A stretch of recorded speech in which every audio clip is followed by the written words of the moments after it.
Hi guys, how's it going? This is the first in a series of my Tokyo art excursion.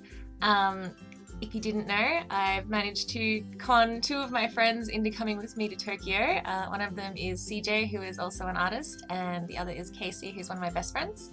And the plan is to just wander Tokyo, find really cool, out of the way, like nooks and crannies and places, and then we're just gonna set up shop and paint what we see.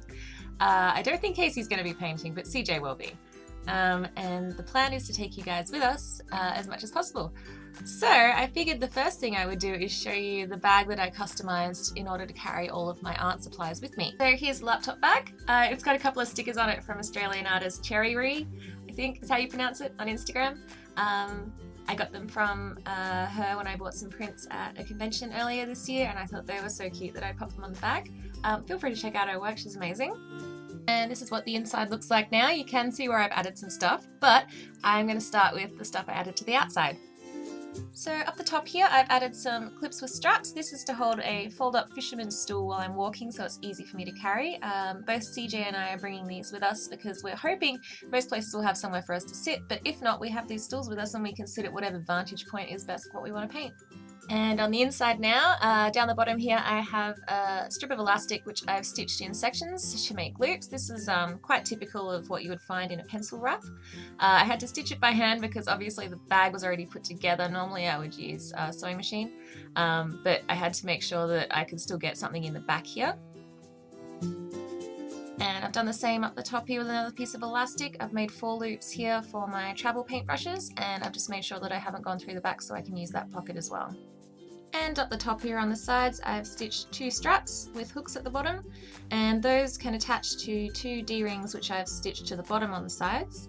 Once these are attached, it allows the bag to sit in an L position on your lap, and you can use it for like holding brushes and stuff at the top there, or even like a reference picture, and you can use the bottom there for placing your sketchbook or drawing pad or whatever you're drawing on or painting on. Not sure what the actual name of these particular hooks are, but they're just plastic ones that I got from Spotlight, which is a fabric store, and they're just all in the haberdashery section with the D-rings and everything, really easy to find.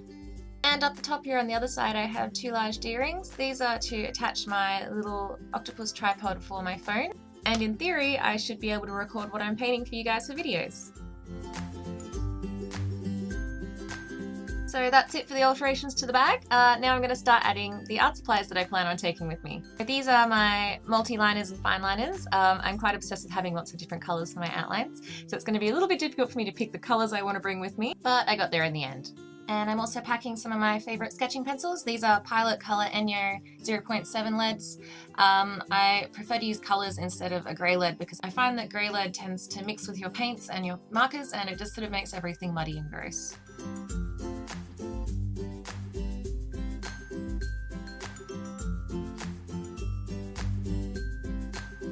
And this is my custom-made watercolour palette. I've put all of these in myself and made some custom colours that I know I'll use frequently.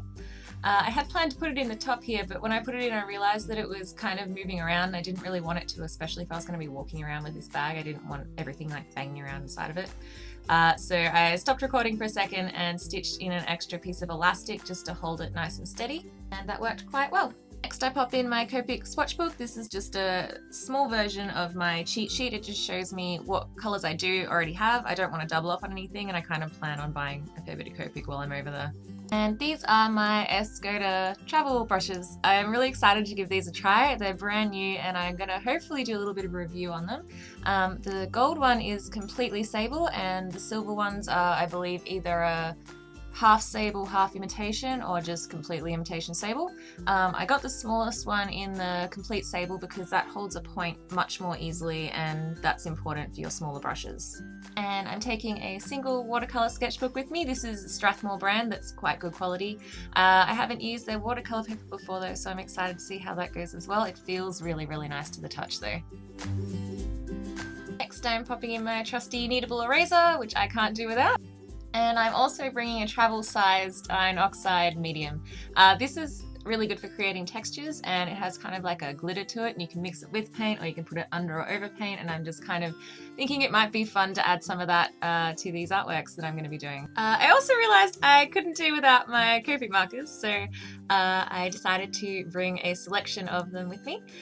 This is my hex chart. You can find the link to this one down below. It's actually really useful because it shows you what colors are extremely similar to other colors that you may not have realized, and it helps you not buy things that you sort of already have but not really, but kind of do, because they're really, really similar. So I'm using the hex chart to help me pick what colors I think I might use. I want to take all of them with me, but they're just not all going to fit in this bag, which I found in my studio. I don't actually remember what came in it, but luckily it fits the markers quite nicely. I did get in more in the end than I thought I would. I think I've gotten, you know, maybe 3/4 of my collection in there, so I shouldn't complain too much. And this is my Expressit Fine Mist Sprayer. It's just like a little tiny spray bottle.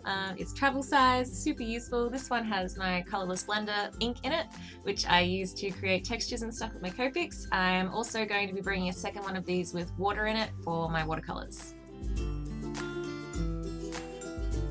And that's it for art supplies. Hopefully I haven't forgotten anything that I will realise over there that I desperately need, fingers crossed.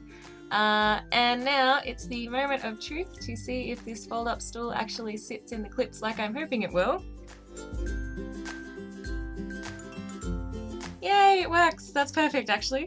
So that's it. I hope you've enjoyed this video. I hope that it's given you some ideas on how to customise a bag for your art supplies, and I guess I'll let you know over there if it works the way I want it to.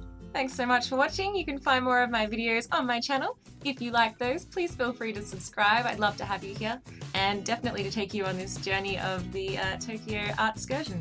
If you want to find more of my artwork, you can find the links down below. And I guess that'll be it until we jet off tomorrow. Thanks for watching, guys. Bye!